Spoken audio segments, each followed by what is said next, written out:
HSC 2025 সালের পরীক্ষার সময়সূচি পেছানোর দাবিতে দেশব্যাপী আন্দোলনে নেমেছে শিক্ষার্থীরা। তাদের দাবি, সময় মাত্র 2 দিন, আমাদের দাবি আদায়ের জন্য প্রয়োজনে জীবন দেব। এটা শুধু আন্দোলন নয়, এটা আমাদের সম্মানের প্রশ্ন। শিক্ষার্থীরা আরও জানান, 2023 এবং 2024 সালেও পরীক্ষার সময় পরিবর্তনের দাবিতে শিক্ষার্থীরা আন্দোলন করেছিল। তাহলে আমাদের দেখে হাসা কেন? আমরা তো মানুষ। এমন ক্ষোভ ঝরছে একাধিক শিক্ষার্থীর কণ্ঠে।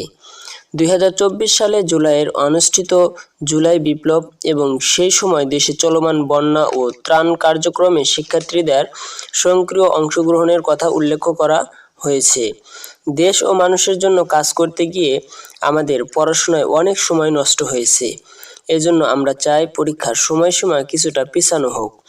আন্দোলনকারীরা হুঁশিয়ারি দিয়ে বলেন, যদি আমাদের যুক্তিসঙ্গত দাবি না মানা হয় তাহলে দেশের সেবামূলক কাজে ছাত্র সমাজ আর অংশ নেবে না। আমাদের সময় দরকার, কারণ এটা আমাদের ভবিষ্যৎ। আন্দোলনের নেতৃত্ব দেওয়া এক সমন্বয়ক বলেন, আপনারা সমন্বয় করেছেন কোথায়? দরকার হলে আবারও 24 সালের মতো জীবন দেব, কারণ এই দাবি কেবল সময়ের নয়, এটা আমাদের স্বপ্ন, আমাদের সংগ্রামের দাবি। ছাত্রদের এই দাবিকে ঘিরে সামাজিক যোগাযোগ মাধ্যমেও ব্যাপক সাড়া পড়েছে। নেটিজনরা তাদের সঙ্গে সহমত প্রকাশ করেছেন। আবার কেউ কেউ প্রশ্ন তুলছেন শিক্ষা মন্ত্রণালয়ের প্রস্তুতির দিক নিয়েও। শিক্ষার্থীদের এই আন্দোলন শুধু সময়ের দাবি নয়, এটি দেশের শিক্ষা ব্যবস্থার প্রতি গভীর আস্থার প্রতিচ্ছবি। সংশ্লিষ্ট কর্তৃপক্ষ কী পদক্ষেপ নেয় সেটা এখন দেখার বিষয়।